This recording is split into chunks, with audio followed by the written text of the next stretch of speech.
আসসালামু আলাইকুম এভরিওয়ান। আজকে নিয়ে এসেছি ইউনিক একটা রেসিপি। এটার নাম হচ্ছে শাক ভাত।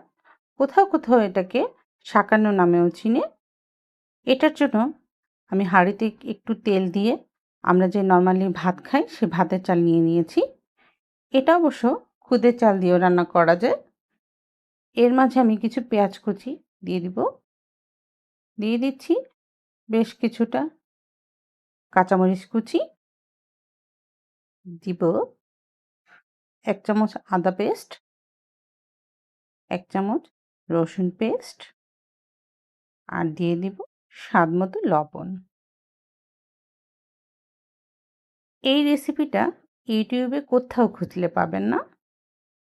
এই খাবারটার নাম শুনলে অনেকেই ভাবে এটা মনে হয় আলাদা ভাত আর আলাদা শাক রান্না করে খাওয়া। এটা যে এভাবেও রান্না করে খাওয়া যায় সেটা অনেকেই জানে না। আমি এবার চালটাকে খুব ভালোভাবে ভেজে নিচ্ছি। একটু ভেজে নেওয়ার পরে আমি এখানে দিয়ে দিব কুচি করে রাখা শাক। এখানে অনেক ধরনের শাক আছে। লাল শাক, ডাঁটা শাক, কাটা শাক, গোটা শাক, নোনা শাক, কলমি শাক। যত ধরনের শাক হয় একটু ভ্যারাইটিস আইটেমের শাক হলে এই রান্নাটা খেতে বেশ ভালো লাগে। যেহেতু শাক ভাত সেটা একটু ঝাল ঝাল হলেই ভালো লাগে। এখন বাসায় সবাই তো একরকমভাবে ঝাল খেতে পারে না, যার জন্য আমি এখানে বেশ কিছু সেদ্ধ মরিচ দিয়ে দিচ্ছি। দিয়ে দিব পরিমাণ মতো পানি। এখন এটাকে কিছু সময়ের জন্য ঢেকে দিব। সাধারণত শীতের সময় এটা খেতে বেশ ভালো লাগে, কারণ এই সময়টাতে অনেক ধরনের শাক পাওয়া যায়। এটাকে আবারও একটু নাড়াচাড়া দিয়ে নিব, যেন শাকগুলো কোথাও দলা পাকিয়ে না থাকে, চালের সাথে খুব ভালোভাবে মিশে যায়। নাড়াচাড়া দেওয়ার পরে আবারও কিছু সময়ের জন্য এটাকে ঢেকে দেব।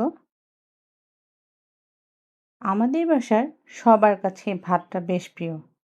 বিশেষ করে আমার বাচ্চা এই ভাতটার কথা শুনলে তার নাকি দ্রুত খিদে লেগে যায়। দেখতেই পাচ্ছেন ভাতের মধ্যে একটা পিঙ্ক পিঙ্ক কালার চলে এসেছে। দেখতে কতটা ভালো লাগছে।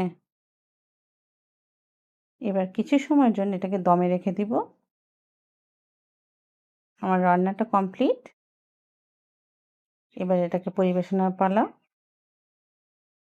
সাধারণত এই খাবারটা পেঁয়াজ আর শুকনা মরিচ দিয়ে খেতেই বেশি ভালো লাগে। আমি এটার টেস্টটা দ্বিগুণ করার জন্য একটু আচার নিয়ে নিব। এটা রসুনের আচার। এই আচারটাও আমি তৈরি করেছি। এটা দিয়ে খেতে বেশ ভালো লাগে। আপনারাও বাসায় একবার হলেও এটা ট্রাই করে দেখবেন কেমন লাগে। সবাই ভালো থাকবেন। আল্লাহ হাফেজ।